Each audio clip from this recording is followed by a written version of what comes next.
မင်္ဂလာပါတူတာဇုံ channel မှာကြိုဆိုပါရစေအခုတင်ဆက်ပေးမယ့်ဗီဒီယိုလေးရဲ့ခေါင်းစဉ်ကတော့ရေခွက်လေးရဲ့အလေးချိန်ပဲဖြစ်ပါတယ်တခါကစိတ်ပညာ professor တယောက်ဟာသူ့ရဲ့တပည့်တွေကိုသင်ခန်းစာတစ်ခုသင်ကြားပေးဖို့အတွက်ရေတဝက်ပါတဲ့ဖန်ခွက်တစ်ခွက်ကိုမြှောက်ပြပြီးမေးခွန်းတစ်ခုမေးလိုက်ပါတယ်ဒီဖန်ခွက်ဟာဘယ်လောက်လေးမယ်လို့မင်းတို့ထင်တယ်လဲ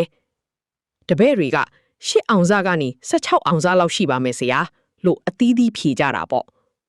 အဲ့ဒီခါ professor ကပြုံးပြီးဒီလိုပြန်ပြောပါတယ်တကယ်တော့ဒီဖန်ခွက်ရဲ့အလေးချိန်ဟာအရေးမကြီးပါဘူးအရေးကြီးတာကမင်းတို့ဒီဖန်ခွက်ကိုဘယ်လောက်ကြာကြာကင်ထားမလဲဆိုတာပဲငါကဒီဖန်ခွက်ကို1မိနစ်လောက်ပဲကင်ထားမယ်ဆိုရင်ဘာမှမဖြစ်ဘူးဒါပေမဲ့ငါက1နာရီလောက်ဆက်ကင်ထားမယ်ဆိုရင်ငါလက်တွေနာကျင်လာလိမ့်မယ်အကယ်၍ငါကသာဒီဖန်ခွက်ကိုတစ်နေ့လုံးမချပဲကင်ထားမယ်ဆိုရင်ငါလက်ဟာထုံကျင်သွားပြီးဘာမှလုပ်လို့မရအောင်လီဖြတ်တယ်လို့ဖြစ်သွားလိမ့်မယ်ဖန်ခွက်ထဲကရီပမာဏကအတူတူပဲဒါပေမဲ့ကြာကြာကင်ထားလီငါအတွက်ပူလေးလာလီပဲ